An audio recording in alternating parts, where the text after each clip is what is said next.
Boa noite a todos.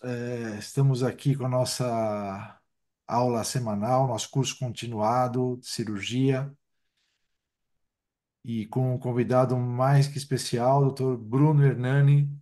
Dr. Bruno Hernani, eu tive a honra de poder acompanhá-lo na sua formação, desde estudante de medicina, residente e hoje um dos maiores especialistas no tratamento de hérnia inguinal. Fez parte do grupo de parede lá na Santa Casa e saiu dos muros porque precisava expandir, né? Necessidade de expansão.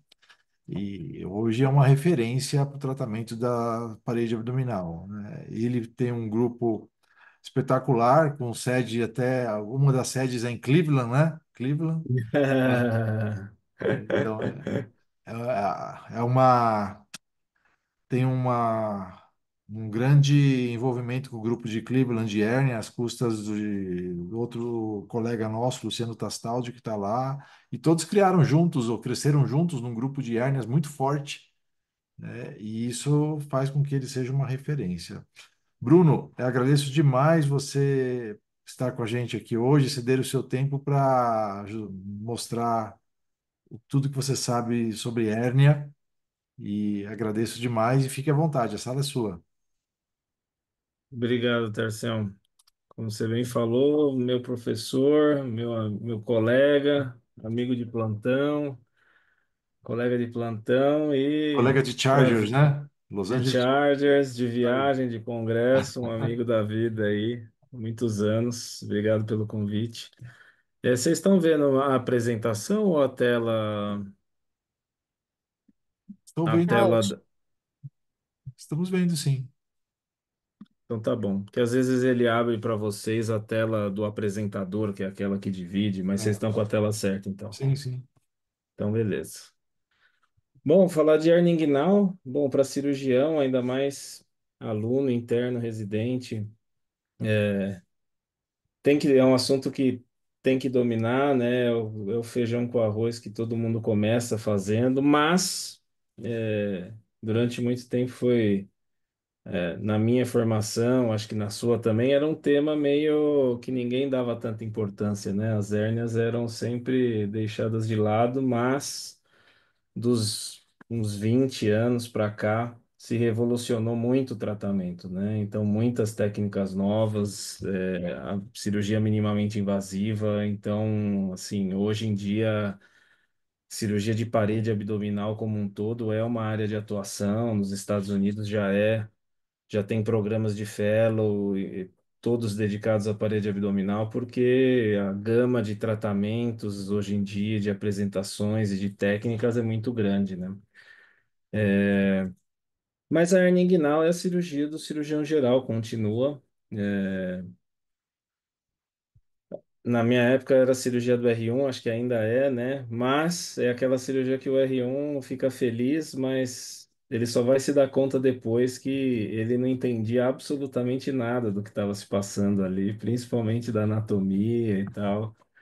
Então, acho que no R2 você começa a ter uma ideia ali, começa a entender da região e, enfim, vamos falar um pouquinho sobre o que tem de novo aí e o que tem de velho também de hernia inguinal.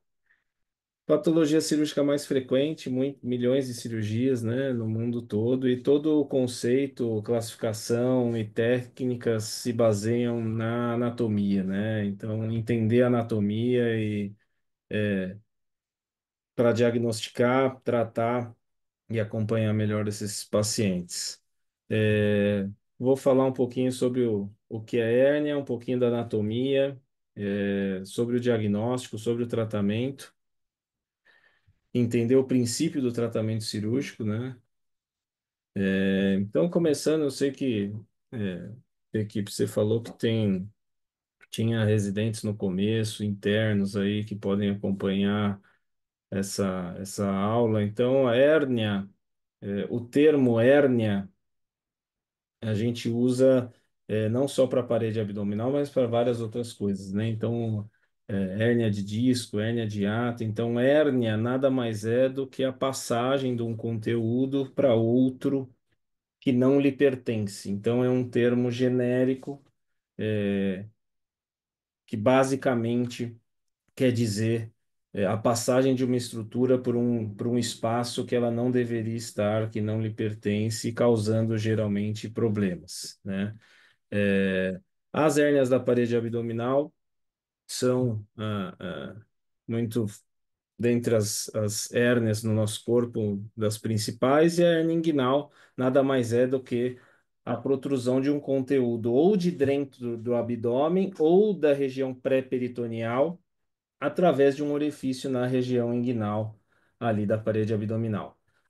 Dentre essa região do canal inguinal e a base do canal inguinal, você pode ter algumas posições onde a hérnia pode protruir que vai nos levar à classificação aí entre hérnia indireta, direta e também a hérnia femoral ou crural. Como eu falei, assim, uma das cirurgias mais feitas do cirurgião geral é a mais feita porque é muito comum, né? 30% dos homens aí, em média, vão ter uma hernia inguinal e 3 a 6% das mulheres em algum momento da vida. Então, a incidência é muito alta. Como eu falei, hérnia tem que... a base do tratamento e do conhecimento é anatômica, então entender a anatomia da parede abdominal é muito importante. Então, a gente tem os dois músculos reto-abdominais no centro do abdômen e três músculos laterais. Nessa região da virilha, a gente vai ter o oblíquo externo, a aponeurose do oblíquo externo, porque nessa região não tem fibra muscular, só aponeurose, as fibras musculares do oblíquo externo estão aqui mais na lateral alta do abdômen. E quando você abre a aponeurose do oblíquo externo, você tem você abre o teto, né, do canal inguinal nessa região. Entrando para baixo da aponeurose do oblíquo externo, a gente vai ter uma região de fáscia transversalis e o músculo oblíquo interno formando ali o canal inguinal, que nada mais é do que um túnel, né, onde tem o anel mais superficial e o anel profundo, por onde passam as estruturas aí no homem, o cordão espermático e na mulher o ligamento redondo. Então, nada mais é do que o túnel da descida do testículo, né, na formação que se forma lá dentro do abdômen, e ele vai até a bolsa escrotal, passando pelo canal inguinal, que é essa estrutura tridimensional. Então, aqui mostrando um pouco da anatomia específica ali da região. Então, a aponeurose do oblíquo externo foi aberta. Você tem aqui um cordão espermático que vem pelo anel inguinal profundo e a abertura da aponeurose aqui do oblíquo externo formava o anel inguinal superficial. O músculo oblíquo interno que vai junto com o transverso que vai formar aqui o anel inguinal profundo e as hérnias que vêm aqui pela região do anel são as hérnias indiretas ou hérnias laterais.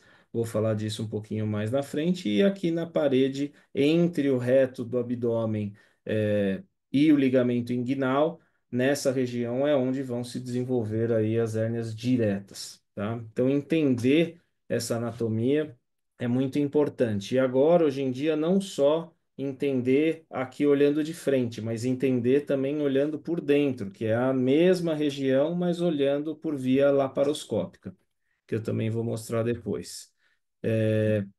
O triângulo de Hasselbalch é essa região delimitada pelos vasos epigástricos inferiores, o músculo reto abdominal e o ligamento inguinal aqui no canto, que é a região aonde vão se desenvolver aí a hérnia tanto direta quanto indireta. Eu vou falar um pouquinho mais na frente de classificação, mas como eu já mencionei antes, direta ou medial, indireta ou lateral. E aí o que a gente usa de referência são os vasos epigástricos. Todas as hérnias que são laterais aos vasos epigástricos, elas vão estar aqui na região do anel interno, são as hérnias indiretas. Aquelas que se desenvolvem aqui na parte medial aos vasos epigástricos são as hérnias diretas que vão se desenvolver aqui nessa região. A hérnia femoral, ela é abaixo do ligamento inguinal, aonde aqui no anel femoral, aonde os vasos ilíacos externos cruzam e viram os vasos femorais ali na perna. Então, quando tem a saída de gordura pré-peritoneal ou qualquer estrutura interna por esse anel, são as hérnias femorais, certo? O tratamento da hernia inguinal aberta também se faz muito importante entender a anatomia dos nervos. Então, hoje, com o advento das telas, os índices de recidiva diminuíram muito. Então, a nossa principal preocupação de complicação pós-operatória é a dor crônica. Então, hoje é o que mais o cirurgião tem que se preocupar, mais até do que recidiva. E a dor crônica, muitas vezes aquela dor que é incapacitante, geralmente é uma dor de é, origem nervosa, então, ou suturas pegando os nervos, ou alguma forma de cicatrização na região dos nervos, fazendo com que, enfim, o nervo fique preso. Isso é a principal causa de dor neuropática é, crônica e com impacto na qualidade de vida. Então, com relação aos nervos, são três principais. O nervo ilioinguinal é o que corre bem na parte anterior do cordão, geralmente é o mais fácil de ser identificado. Quando você vai isolar o cordão, você geralmente consegue ver logo aqui na parte anterior a estrutura nervosa. O nervo ilio-hipogástrico é um que vem junto ao anel inguinal e corre medialmente em direção ao hipogastro, ao pub. Esse nervo, às vezes é possível ver, às vezes não. Ele tem, às vezes, um trajeto intramuscular, então não é sempre que ele está aqui no chão do canal inguinal. E o ramo genital do gênito femoral é um nervo um pouquinho menor, mas que vai correr junto aos elementos do cordão, ao deferente, aos espermáticos, aqui na parte inferior do cordão espermático. E aí tem alguns detalhes da técnica Liechtenstein aí atualizada, que principalmente na dissecção aqui do pube, quando você vai isolar o cordão, que às vezes, enfim, a gente vai com a mão e já passa, dá duas, três passadas mais brutas e isola essa passada mais bruta, às vezes você pode lesar esse nervo. Então, a orientação do Instituto Liechtenstein é você dissecar com um mixter ou um Kelly bem próximo do pub e isolar de forma menos traumática aí o cordão para ter menos chance de lesar esse nervo, o ramo genital do gênito femoral. E como eu falei, essa região a gente hoje em dia tem que conhecer não só a anatomia anterior, como posterior. Então, aqui olhando por trás, a visão laparoscópica, onde a gente vê o músculo reto abdominal aqui. Então, a gente está vendo uma região inguinal direita por trás, né? Então, aqui o músculo reto abdominal. Aqui, o anel inguinal profundo, onde as estruturas, o deferente, os espermáticos estão entrando aqui. Então, aqui é o anel inguinal profundo. Logo, e os vasos epigástricos aqui, né? Os vasos ilíacos e os epigástricos. Então, essa região aqui lateral aos vasos epigástricos é o anel, e essa região aqui medial é onde se formam as hérnias diretas, né? O anel, a hérnia indireta, e aqui onde entram os vasos em direção à perna, a hérnia femoral. Então, a anatomia posterior também é importante a gente saber hoje em dia por conta da cirurgia, né? A classificação mais clássica aí das hérnias inguinais é a classificação de Nihus, que internos estudantes têm que saber por conta de prova, é muito comum e discussões. Então, Nihus 1 é a hérnia da infância, é aquela hérnia com anatomia normal, é a hérnia do bebê, da criança pequena, aonde o anel é normal, a anatomia é normal, mas na descida do testículo, o conduto peritônio vaginal não se fecha, não oblitera o anel inguinal, e aí o bebê tem uma hernia inguinal muito, o bebê, a criança pequena, muito cedo. Então, essa é a classificação de NIRUS 1. A NIRUS 2 é a hernia indireta já do adulto, onde você tem uma alteração do anel inguinal, dilatação do anel inguinal, e a hérnia tipo 3 é quando você tem a alteração da parede posterior ali do canal inguinal, do chão ali do túnel inguinal. O 3A é hernia inguinal direta, propriamente dita, 3B quando tem direta e indireta, e o 3C femoral. E o 4 Nihons a gente nem usa muito, mas para hérnia recidivada. Hoje, se você for estudar hérnia e tal, a classificação mais usada é a classificação da Sociedade Europeia, não Nihos, tá? Então, onde a gente classifica em L1, L2, L3, M1, M2, M3, hérnias laterais ou mediais, e aí o 1, 2 e 3 é baseado no tamanho. Então, L1, a hérnia indireta menor que 1,5 centímetro, aquela que é do tamanho de uma polpa digital. L2, quando são duas polpas digitais, então 1,5 a 3 centímetros. E L3, nas hérnias que são maiores do que 3 centímetros. M1, a hérnia medial direta pequena, né? Menor que 1,5 centímetro, M2 entre 1,5 e 3 e maior que 3 a M3, que são as hérnias diretas grandes. E F para femoral e R para hérnia recidivada. Então, hoje em dia, os trabalhos, quando você vai ver, a maioria trata das hérnias inguinais dessa forma.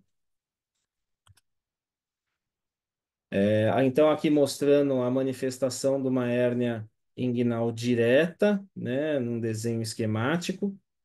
Então, você vê aqui o cordão espermático, a aponeurose do oblíquo externo aberta, aqui o músculo oblíquo interno, os nervos, né, o hilo inguinal, aqui o hilo hipogástrico, e aqui o anel é normal, os cordões estão, o cordão está aqui, é fino, e aí o defeito, a protuberância vindo da parede posterior à hérnia direta, medial aos vasos epigástricos. Geralmente essas hérnias a gente no tratamento, na cirurgia aberta, a gente nem resseca o saco, simplesmente invagina e fecha, mas no intuito de retificar a parede posterior para a tela ficar bem acomodada aqui nessa região. Aqui falando um pouquinho, mais um pouco da anatomia posterior, então aqui uma foto cirúrgica, não igual aquela que eu tinha mostrado anteriormente, então aqui são os vasos epigástricos. Aqui é o trato iliopúbico, o anel inguinal aqui, o anel inguinal profundo aqui do lado direito e aqui a região medial, onde se desenvolvem as hérnias diretas. O ducto deferente está aqui em branco, os vasos espermáticos estão aqui. Que o pessoal chama de V invertido, né? Essa esquemática da anatomia da região inguinal posterior delimita os triângulos, então os 5 triângulos da hérnia inguinal por vídeo. Então, tem alguns trabalhos educacionais publicados, inclusive por grupos brasileiros, é, o Leandro Totti, Cristiano Claus, eles fizeram uma esquemática de anatomia para você entender a cirurgia da hernia inguinal por vídeo. Então, aqui, com essas delimitações das estruturas anatômicas, formam os triângulos. Então, o triângulo aqui, lateral, é onde ocorrem as hérnias indiretas, o medial, onde ocorrem as hérnias diretas. Aqui, nesse triângulo inferior esquerdo, a hérnia femoral.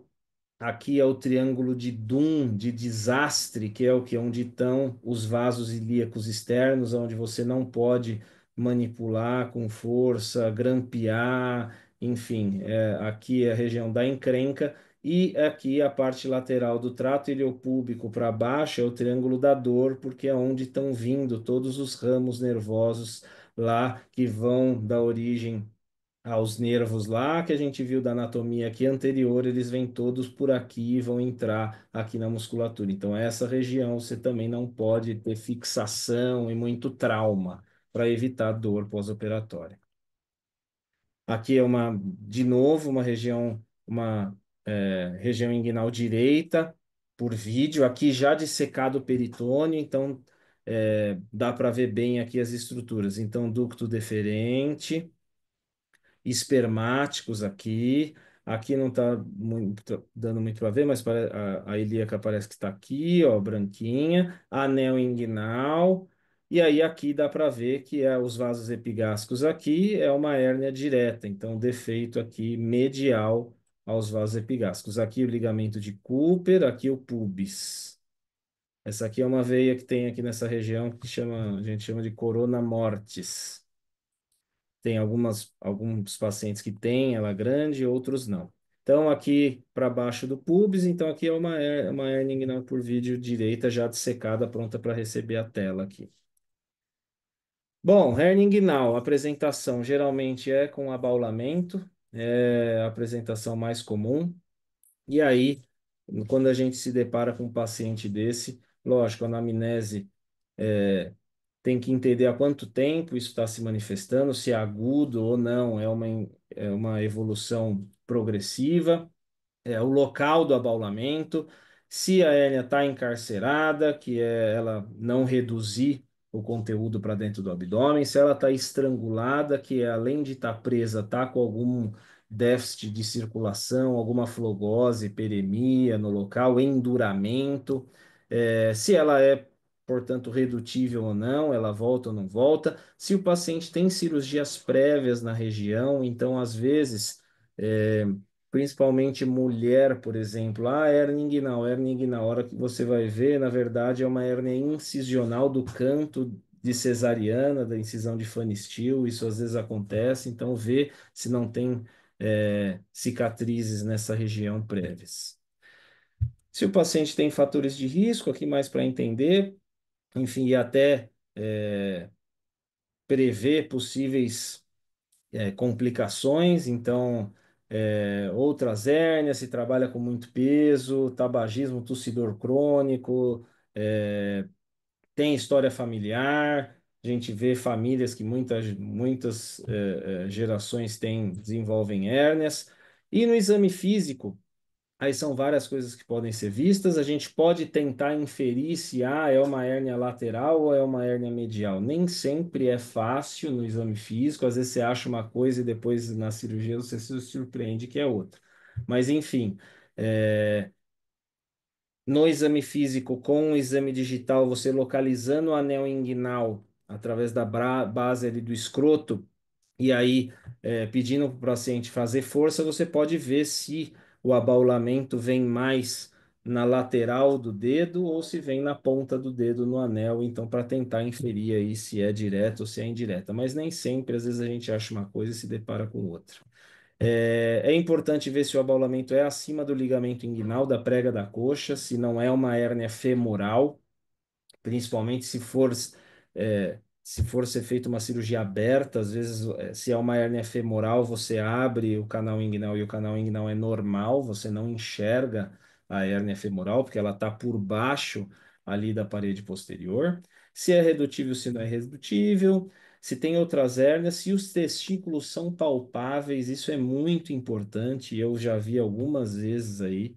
é, Chegar na cirurgia e, na verdade, ser um testículo criptorquídico no canal inguinal e não uma hérnia. Então, é muito importante você palpar, porque em adulto esse testículo tem maior chance de desenvolvimento de tumor, e aí a cirurgia não é só remover, às vezes você tem que ter cuidados oncológicos aí.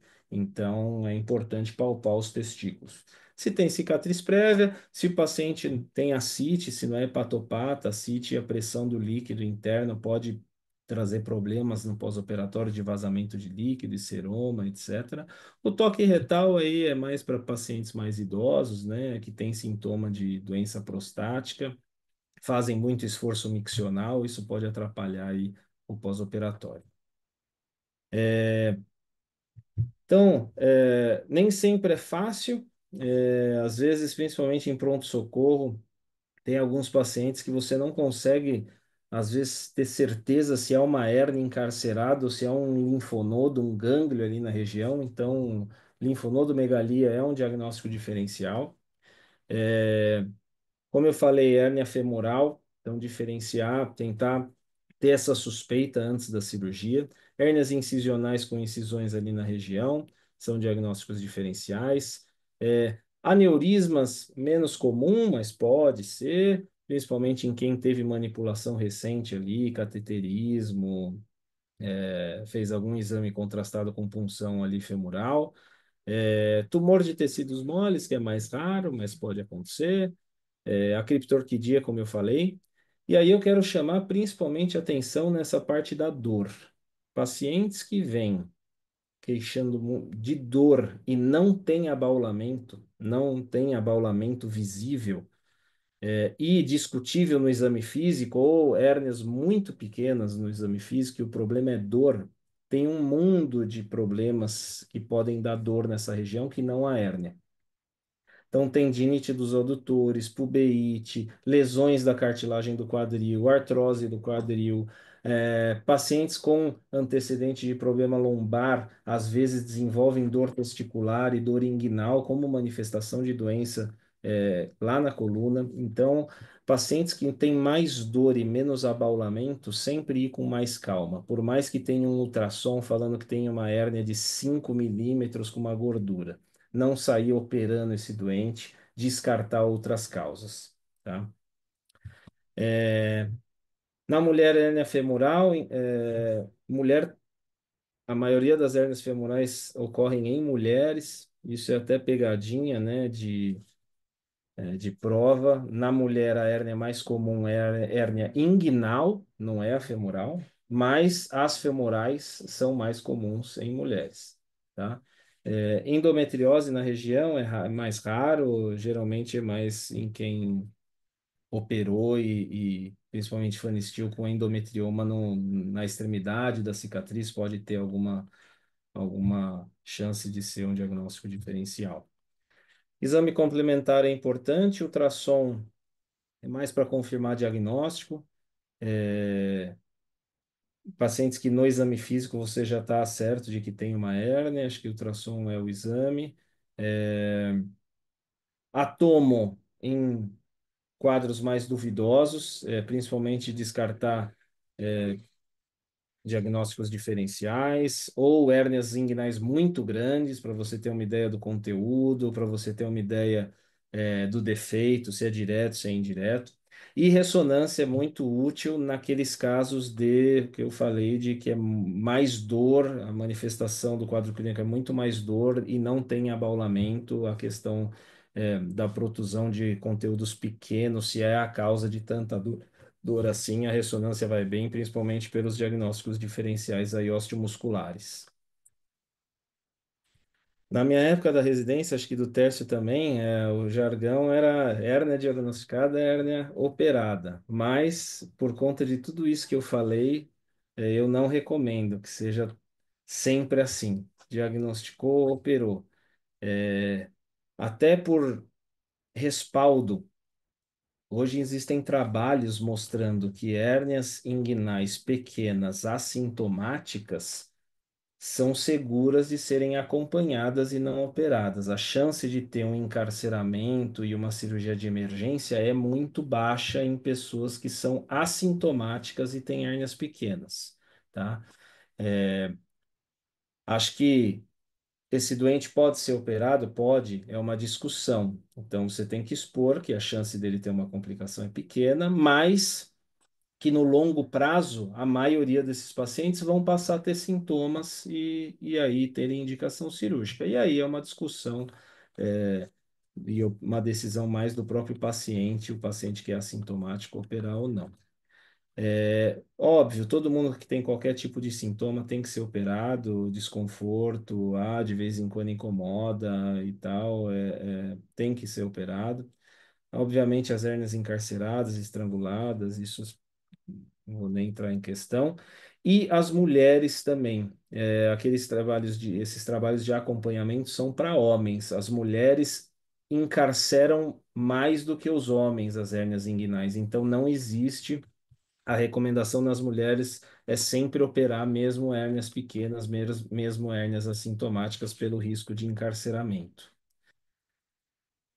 Qual técnica fazer? Hoje em dia a gente tem a técnica aberta e minimamente invasiva, né? Ela, principalmente a laparoscópica. Nas técnicas abertas, o Liechtenstein é, de longe, a melhor opção. A técnica de Shouldice, ela é uma técnica sem tela, famosa, que tem índices de recidiva comparáveis às hérnias laparoscópicas e o Liechtenstein mesmo sem tela. Só que tem várias questões com o show dice, não é uma técnica tão fácil assim, é um imbricamento muscular de 3 níveis, então você tem que saber fazer, e não existe nenhum outro grupo, assim, são pouquíssimas pessoas que conseguem reproduzir os resultados do show dice em outros lugares, além da clínica show dice lá no Canadá, então, hoje em dia o Liechtenstein é amplamente mais difundido e mais utilizado.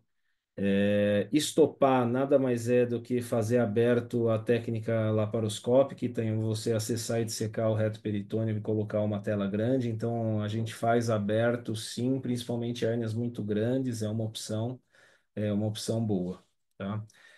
Dentre a técnica laparoscópica, é a técnica transabdominal ou extraperitoneal, tem resultados semelhantes, não tem diferença, aí é muito mais uma escolha pessoal do cirurgião, você dissecar o espaço e fazer tudo extraperitoneal ou entrar intraabdominal e criar o espaço, aí é uma decisão hoje em dia muito mais de cada cirurgião e muito de costume, né? Geralmente quem aprende no TEP fica no TEP, quem aprende o TAP fica no TAP. Geralmente é mais comum que isso aconteça. Técnica sem tela que não achou o DICE, aí os índices de recidiva são maiores, isso é nível de evidência 1A, então hoje em dia não tem discussão. Falando agora do Liechtenstein, eu até ia mostrar um videozinho, qualquer coisa depois eu mostro, mas eu não consegui por aqui, não, acho que codec, mas enfim, é a técnica amplamente feita, ó, acessar o canal inguinal, túnel inguinal, isolar o cordão, de forma atraumática, identificar os nervos, para não preservá-los, não ter tração, muita tração, desgarramento ou nenhuma sutura nos nervos. É, Colocar uma tela fixada no pub, sobrando 2 centímetros para frente de 1 a 2 centímetros para frente do pub, não rente ao pub, para ter um overlapzinho ali suprapúbico de tela. É, Fazer uma fixação no ligamento inguinal e no pub com fio inabsorvível, mas a fixação medial geralmente a gente usa fio absorvível por conta do risco aí. A gente não sabe se tem nervo passando ali na parte muscular, então suturas frouxas, sem apertar muito, é só para segurar a tela ali acomodada. Tem gente que faz assim um ponto medial, nem precisa mais do que isso, se você tem uma boa acomodação.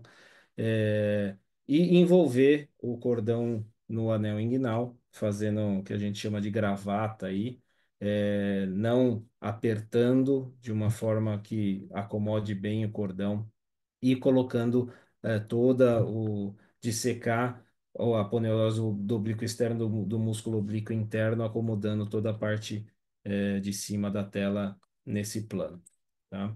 Então, aqui mais uma imagem ilustrativa. Aqui, mesma coisa. Então, você vê o tubérculo púbico aqui, avançar a tela um pouco mais para frente, é um detalhe muito importante. A maior parte das recidivas do Liechtenstein, a recidiva é aqui, é suprapúbica. Então, fazer esse overlapzinho para cima do pub aqui é muito importante. É um dos detalhes técnicos que mudou aí na última atualização até com o David Shane lá na Universidade da Califórnia, que foi lá na Santa Casa, quando a gente estava lá. E aqui mostrando um pouquinho rapidamente um vídeo de uma hernia não videolaparoscópica. Então, aqui olhando a pelve, é, tirando a alça, dá para ver o defeito ali. Então, ó, aquilo que a gente conversou. Então, dá para ver os vasos ilíacos aqui, aqui os vasos espermáticos, o deferente está vindo aqui. Aqui o anel inguinal totalmente fechado, ó, obliterado. Os vasos epigástricos estão aqui, dá para ver uma sombra aqui deles, e aqui o defeito direto, tá? Então aqui dá para ver a sombra aqui dos vasos epigástricos e aqui o defeito direto. Uma hérnia aí, M2 pelo menos. Não é um defeito tão pequeno. Então aqui todo o saco herniário peritoneal que estava para fora. Aqui dá para ver bem os vasos epigástricos. E aí a gente vai abrir e acessar o espaço pré-peritoneal. Usar o gás para dissecar, o gás a nosso favor. E aí criar o espaço. E com a tesoura, vou adiantando um pouquinho. Entrando no espaço peritoneal. E aí separar o peritônio da gordura. Essa é a gordura que protege os nervos, então a gente joga toda a gordura para a lateral. Então vê que tem um plano de dissecção aqui entre o peritônio e a gordura mais grudada no peritônio com a gordura pré-peritoneal. Então vai na espuminha. Então aqui acessando o espaço pré-peritoneal mais na região indo em direção à pelve, e aí daqui a pouco a gente já vai ver o osso. Ali o ligamento de Cooper já aparecendo, o osso da pelve. Aqui o pub, deu para ver ali. Aqui a parte lateral, avançando aqui já dissecou e agora vai soltar, vai reduzir o saco herniário daquele orifício e aí esse tecido aqui nas hérnias mediais é a fáscia transversalis doente que a gente empurra para frente e traz o peritônio, o saco herniário para trás. Deixa eu adiantar. Então, aqui separando próximo ao anel dos elementos do cordão. Então, essa é a região, é a parte mais chatinha da cirurgia. Às vezes abre o peritônio. Então, aqui o ducto deferente, provavelmente. Então, separar e não lesar. Aqui já na parte inferior. Aqui daqui a pouco começa a aparecer o psoas. Aqui já é o psoas do lado esquerdo. Vou adiantar. Então, tá lá, o espaço praticamente dissecado já. E aí a gente vai colocar a tela cobrindo tanto o anel inguinal, que está fechado, quanto o orifício medial. Então aqui já a tela acomodada.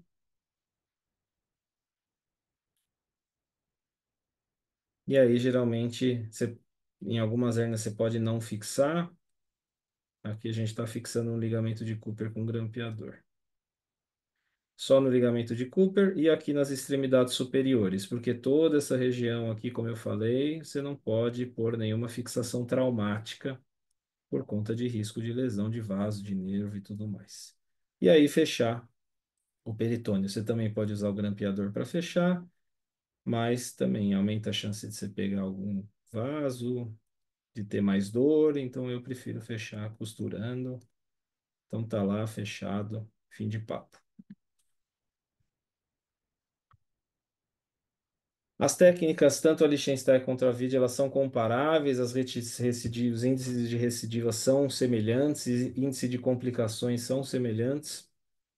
Mas a vídeo, a dor, principalmente perioperatória, é menor, e o retorno às atividades ao dia a dia é mais rápido com a técnica por vídeo, isso já é provado.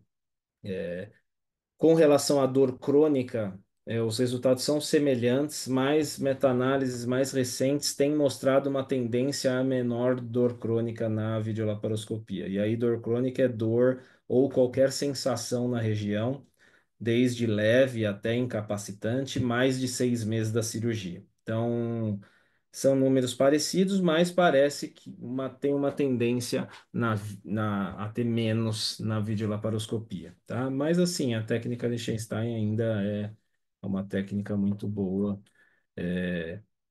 Hoje em dia, na minha prática, eu sempre que possível faço por vídeo, a não ser que tenha algum impeditivo, mas em lugares que você não dispõe de material e tudo mais, a técnica Liechtenstein tem um resultado muito bom.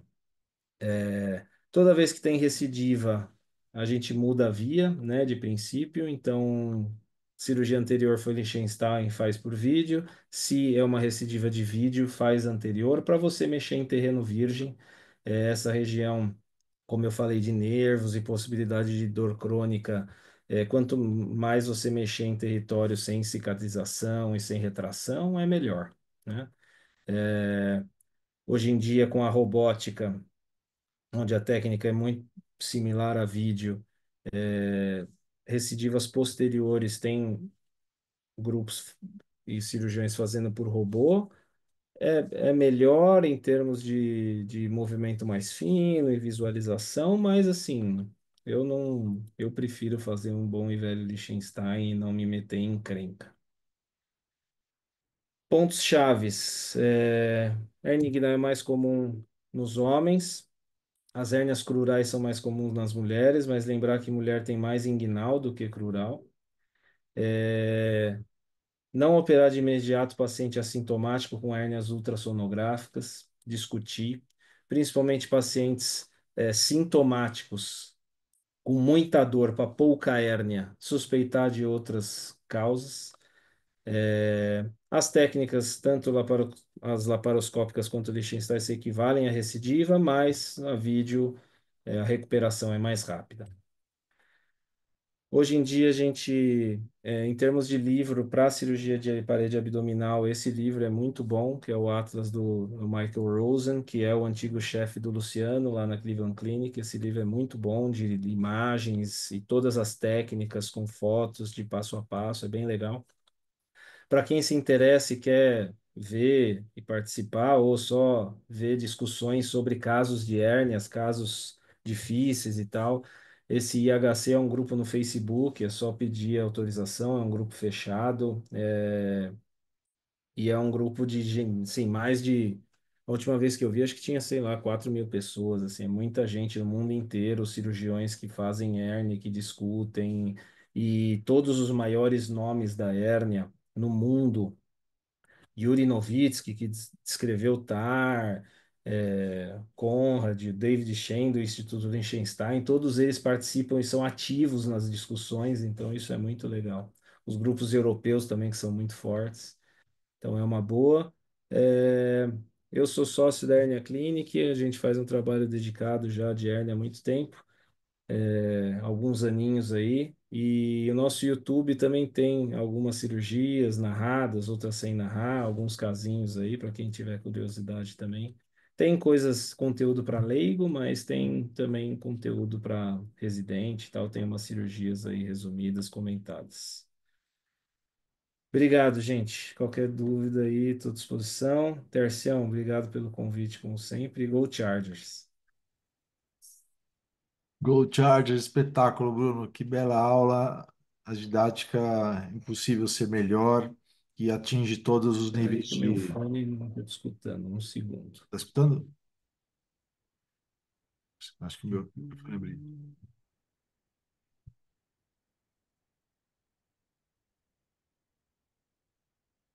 Tá me escutando, Lisley? Tô falando?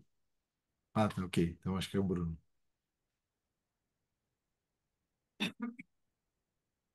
Enquanto isso, vocês podem ir pensando em perguntas, já que vocês estão em contato direto com essas cirurgias, né? Um dos objetivos que nós tivemos é trazer uma situação de aplicação clínica imediata, né? Para quem está passando a oportunidade de estar no centro cirúrgico, a oportunidade de ter contato com essas cirurgias, já poder aplicar, Aí, equipe, um segundo.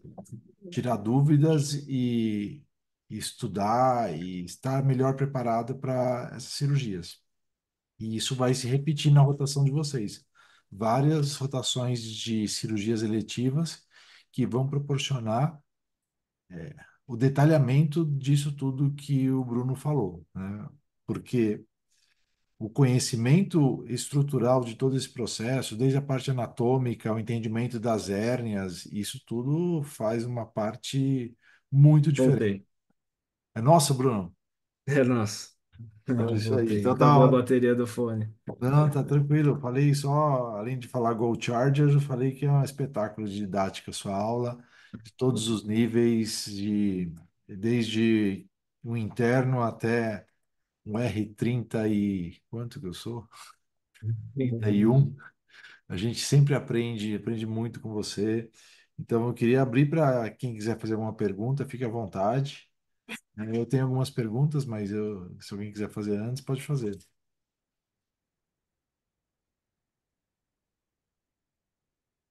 Eu tenho uma pergunta. Pode falar, Lisla. É, Fala-se muito da técnica de Liechtenstein, que usa-se a tela.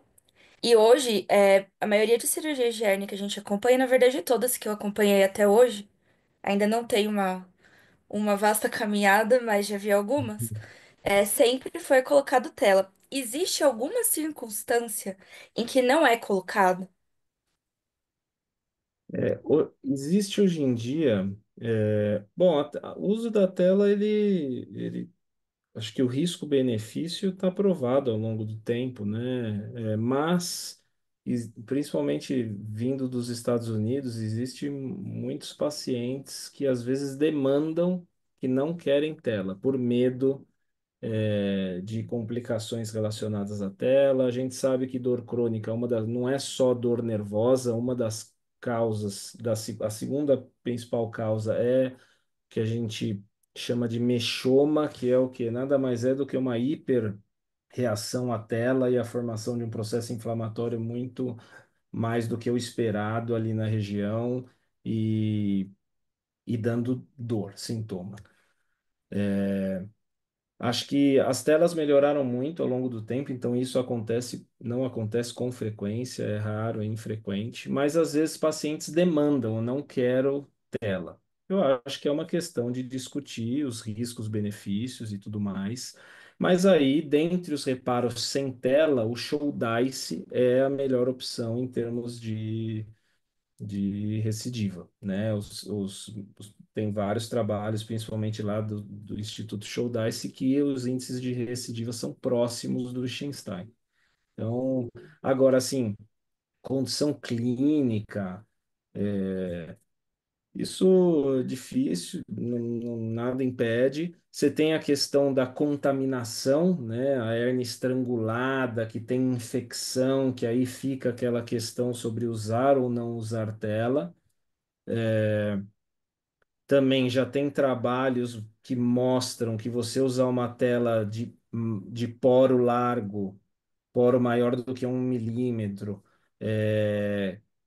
uma tela de média gramatura que não é tão pesada, a chance de infecção crônica não é alta e tem trabalhos já usando se usa em territórios contaminados com bons resultados, mas o conteúdo, o território que é infectado que já tem pus e tal,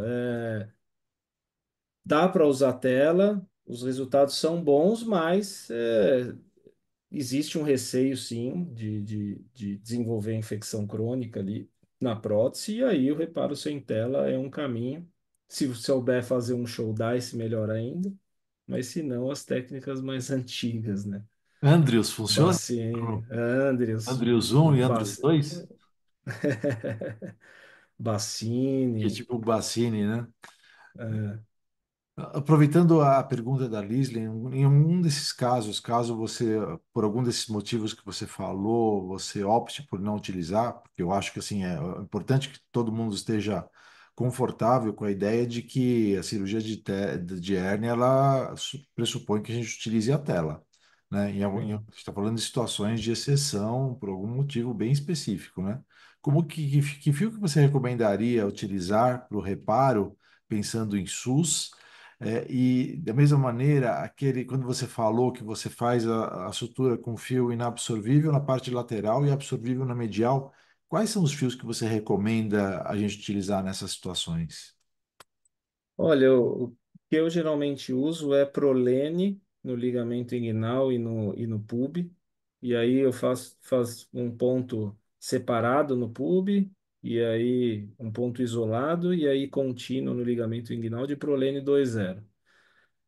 E aí, na parte medial, só para acomodar, e aí essas suturas, esse ponto no pub, ponto normal. Na parte medial, aquela só para acomodar e fixar a tela ali no terreno muscular, aonde o hilo hipogástrico está passando ali em algum lugar. Se conseguir identificar, ótimo, é só fugir dele. Mas aí eu uso Vicryl 2 zeros ou 3 zeros, e aí um ponto frouxo, sabe? Aquele ponto que fica folgadinho mesmo, que é só para você garantir ali é, ah, um não deslocamento da tela por algum motivo, tá? É interessante esse ponto com relação ao que você falou, porque o Vicryl parece que é o fio do cirurgião, né? O cirurgião adora o Vicryl e fecha a parede com Vicryl. E que comentário que você tem sobre o Vicryl para essas situações, Bruno? O Vicryl, assim, ele é um fio absorvível, ele não dura muito, ele perde, enfim, o PDS dura muito mais, né? Então, para essas situações que você quer um- uma coisa mais temporária, que nem ali a região inguinal, uma vez que colocou a tela, em pouco tempo aquilo já está tudo colabado e grudado, então não é o fio que é, é, enfim, você não precisa que esse fio dure para sempre. É para segurar a tela na posição ali nos momentos iniciais e tudo mais. Então o Vicryl vai bem por ser absorvível, é, por ser um fio do dia a dia aí. Agora, para fechar a aponeurose, para fechar a laparotomia, aí eu não recomendo o Vicryl porque índice de recidiva e de deiscência não é baixo, principalmente em paciente de alto risco, e aí o Vicryl ele vai perder a força têncil aí, depois de 2 meses ele já está perdendo, e a gente sabe que num paciente de maior risco a chance de desenvolver hérnia é maior, e aí é preferível usar inabsorvível mesmo, ou o que eu geralmente uso é o PDS, que é absorvível de longa duração, mas aí ele vai durar aí mais do que 6 meses, então é tranquilo. Legal, obrigado. Líder, alguma outra pergunta adicional a isso? Alguma outra coisa que você queira perguntar? Não, doutor, muito obrigada pela aula, por nos responder. Foi Nada que excelente. agradeço. Muito obrigada. E mais alguém mais tem uma pergunta? Fique à vontade.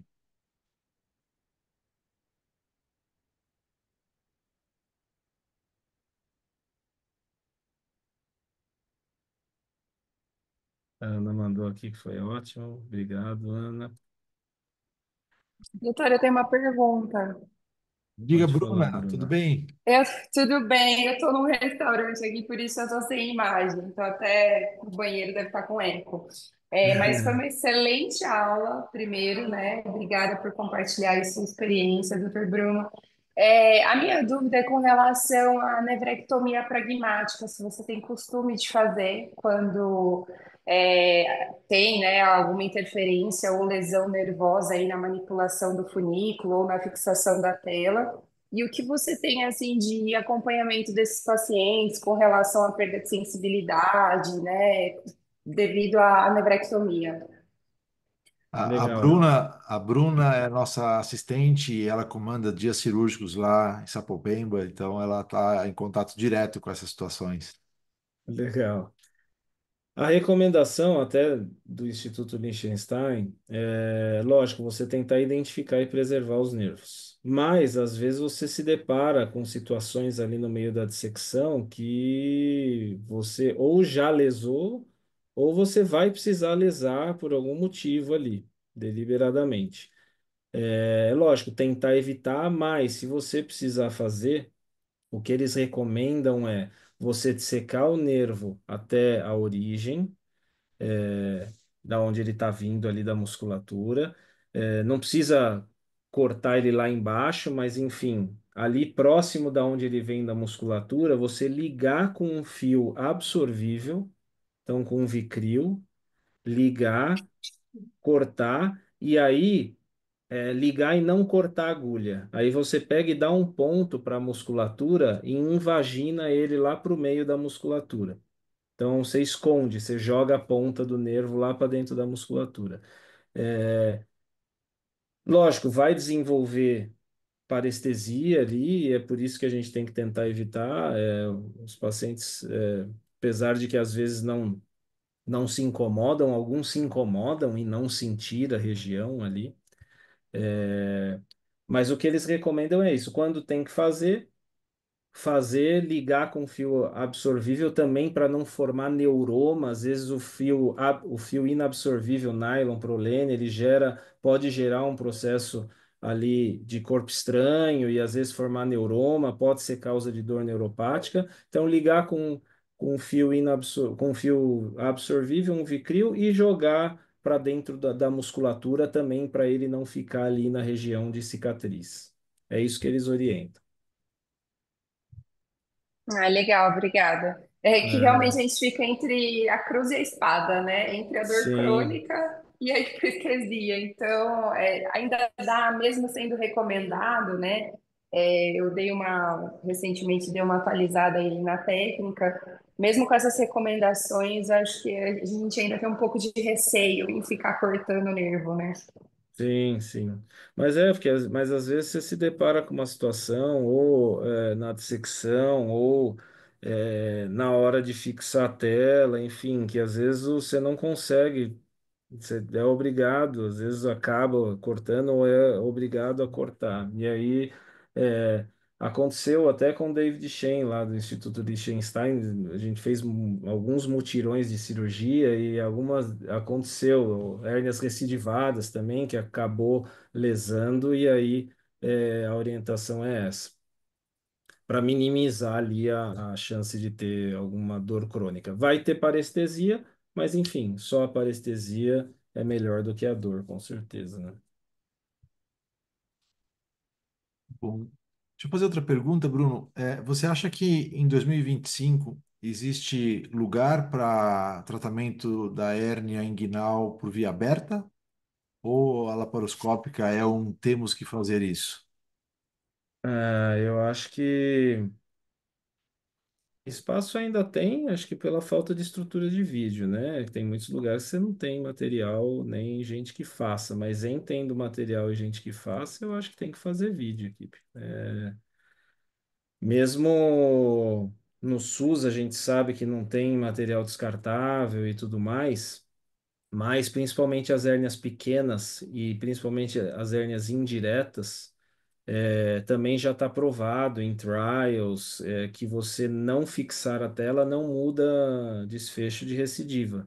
Então, é uma cirurgia que é plenamente factível de ser feita sem material Material básico, descartável. né, de cirurgia. Com material básico de laparoscopia, criar o espaço, pôr a tela bem acomodada, porque é aquilo, a tela tem que estar no espaço de secado para ela, ela não tem muito para onde correr ali. E é aquilo, você fechou o peritônio, em pouco tempo aquilo vai grudar tudo ali. Então, o orifício indireto, ele é um orifício de angulação, mas é um pouco angulado, né? Então, não tem diferença entre fixar e não fixar para hérnias indiretas. As hérnias diretas, grandes, aí sim tem diferença, porque ali na região medial para cima ali da parte óssea, você tem um buraco muito grande, não fixar a tela, às vezes a tela extrui pelo buraco. E aí os índices deu diferença, então esses trabalhos que acompanharam até foram interrompidos alguns por conta nesses casos, o índice de recidiva aumenta. Bom, mais alguma pergunta? Então dá para fazer no SUS, equipe, eu resumo. Principalmente Pô, as pequenas, mesmo mediais pequenas, aquela herninha filé, abauladinha, paciente magro, é o caso para pôr, basta ter uma tela 15 por 15. ótimo. Então a gente vai treinar os nossos R1s para fazer as abertas agora. Quando forem R3, aí a gente pode fazer por vídeo, né? E a gente treina todo mundo. E tem algum tipo de treinamento que existe para fazer as hérnias por vídeo? Você tem algum treinamento? Existe alguma estrutura que auxilia o cirurgião a operar a hérnia por vídeo? Porque é uma cirurgia diferente, né? Diferente em termos Sim, de. Você tem que conhecer, você conhece a anatomia por frente, você tem que conhecer por trás também, porque senão você não consegue. Então, o que que sim. você fala disso? E tem. A curva de aprendizado não é tão rápida. A literatura fala em torno de 20 casos. Mas você tem uma certa variação, né, de apresentação. Então, até você estar plenamente confortável, as apresentações do saco, principalmente do saco herniário direto e indireto, demora um pouquinho de tempo, sim. Hoje em dia, tem muito conteúdo online, enfim, muito vídeo, muita coisa para consumir. Como eu falei, aquele site do IHC tem muito conteúdo. A Sociedade Brasileira de Hérnia é um local extremamente interessante. O YouTube tem muita coisa. A Sociedade Brasileira de Hérnia tem uma categoria para inscrição de residentes, que a inscrição é praticamente simbólica, e aí tem conteúdo de vídeo, vídeo de cirurgia, educativo, inclusive aproveitando o Congresso Brasileiro de Hérnia esse ano vai ser em Campinas, então também residente que tiver interesse, a inscrição da sociedade é barata, do congresso para residente também vai ser e vai ser aqui perto. Quando Então, é, Bruno? Sabe? é junho, se não me engano.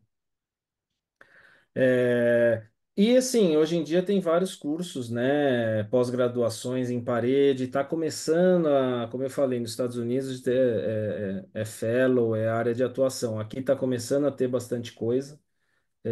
O meu grupo já desenvolveu alguns cursos aí junto à Meditronic para residentes, inclusive, mas a gente também tem um projeto aí de lançar algumas coisas também de curso nosso próprio. Então, eu acho que é isso, é consumir conteúdo. A gente sabe que cirurgia a gente se aprende muito olhando, vendo os outros fazerem, então, é, e aí ter a oportunidade de fazer e ver os outros fazendo é quando você vai crescendo, né? Tem a demanda da vídeo básica, que é caixa preta, movimentos, tá treinado nisso, mas uma vez passando do básico ali de videolaparoscopia, dá para se jogar nas hernias inguinais, principalmente casinhos selecionados, dá para, utilizando de tudo isso, aprender e sair fazendo. Ótimo. Temos um plano, então. Muito Vamos bom. lá. Alguma pergunta a mais? Muito bom. Então, eu queria agradecer demais, Bruno, pelo seu tempo, por toda a sua capacidade sobre, não só sobre isso, mas também sobre isso, sobre as doenças da parede abdominal, as hérnias. E foi muito, muito importante o que você falou aqui para o nosso time. E isso vai gerar um tratamento melhor para os nossos pacientes, uma imersão melhor para os nossos residentes e a vontade de se diferenciar para o objetivo quando estiver terminando no R3, já conseguir fazer uma cirurgia por vídeo e a gente vai treinar o nosso time todo para isso e aí a gente conta com você futuramente para nos apoiar, porque você é a referência, né? Então a gente vai montar um planejamento para isso. Boa, bora, Vai receber vamos lá. convites pela frente, tá? Beleza. Vamos lá, Obrigado, estou à viu? disposição, equipe. Que é isso. Obrigado, Bruno. Um Obrigado abraço, boa noite a vocês. todos e vamos em Boa noite, frente. pessoal. Tchau, tchau. Tchau, Obrigado. tchau. Obrigada, boa noite. Tchau, tchau.